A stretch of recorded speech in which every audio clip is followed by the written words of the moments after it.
king said, go bring me some boys with capacity, specific, handsome, in health, in shape, look good, smart, Israelites, know how to act in an environment. The king said, now, I'm going to hook them up. He thought he was doing them a favor. He said, let me assign to them a daily amount of food and wine from the king's table.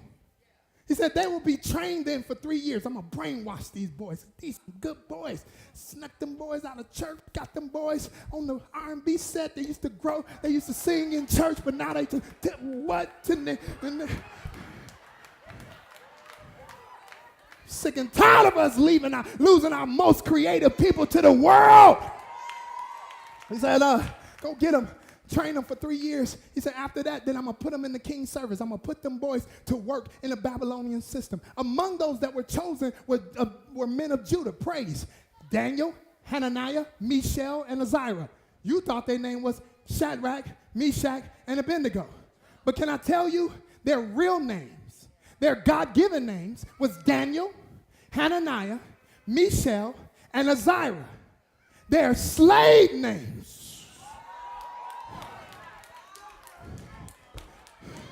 they hood names, they Babylonian names was Shadrach, Meshach, and a bad Negro. And Abednego.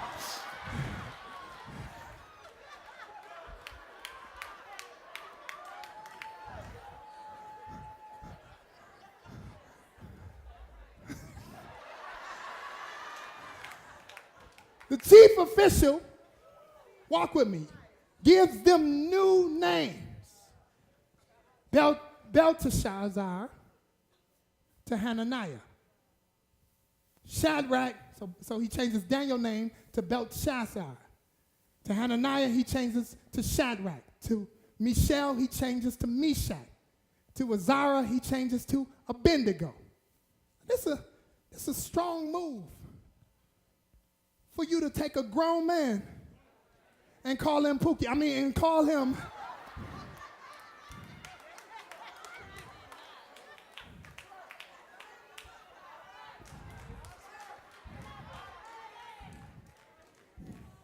This is a strong move for you to take a grown man and replace his name with a new name. You're trying to pull a move. See, what King Nebuchadnezzar was trying to do was he took the boys of Judah that he had made captive and he changed their name. By changing their name, he was playing games. He was playing God, because that which name you or have naming rights is only given to the Father. He was like, I'm going to take you, enslave you, bring you into my Babylonian system and culture and rename you. He says, your name, Daniel, is Belteshazzar, which means keeper and revealer of hidden treasures. Bel is the front, which means Babylon worship. Now watch this. This is not a joke. Watch this. He said, I'm going to take Shadrach, I'm going to take your name, and I'm going to name you Shadrach, which means inspiration of the sun. Now the Babylonians worship the sun. Then he says, Meshach means the goddess of Shak. Shak being the Babylonian Aphrodite or Greek or Venus, whom the Babylonians worship. And then he says Abednego means servant of a shining fire, which is the Babylonian worship. So he said, I'm going to take you because of your value and because of your capacity and because of your uniqueness and because of your distinctive difference. I'm going to bring you into my culture. Then I'm going to brainwash you and shape you and call you something other than what your God-given name is. And I'm literally going to change the meaning of your name so that you act out of culture instead of out of Christ. So he renames them. Now, this was not just a foreign thing that was exercised with rights over captives, but it was the very fact that he was moving the God factor out of their names. He was trying to move the God factor out of their names. Why?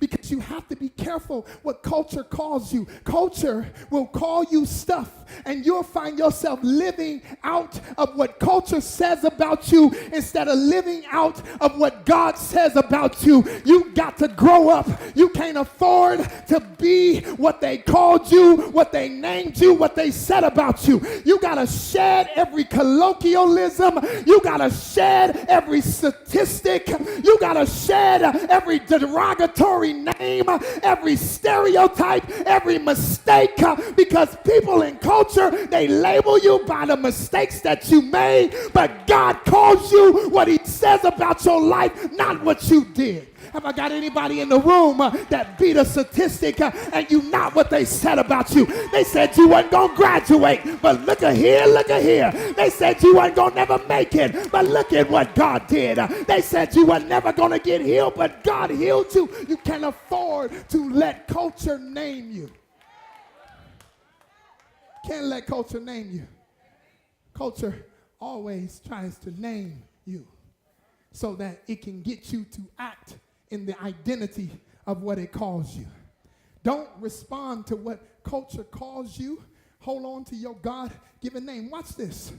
This is so deep. He tries to name and replace his name with every name and names that meant other things.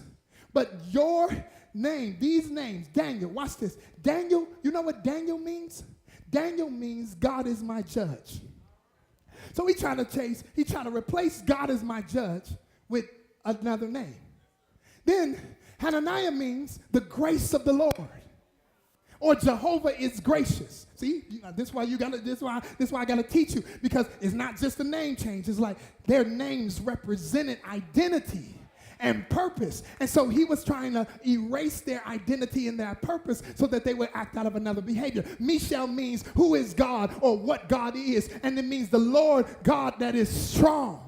The Lord is my help and my helper. So the first thing he tried to do was change their name, because their names all had an L in it. E-L. Everybody say L, L, L. And every time their name possessed an L in it, what their name literally was, because God's name is El Shaddai. Y'all not hear what I'm saying? So embedded in their name, they were automatically attached to God. So if he let their name remain what their name was, every time Nebuchadnezzar said, El Daniel, come here, he was essentially saying, God, show up. Y'all not hear what I'm saying?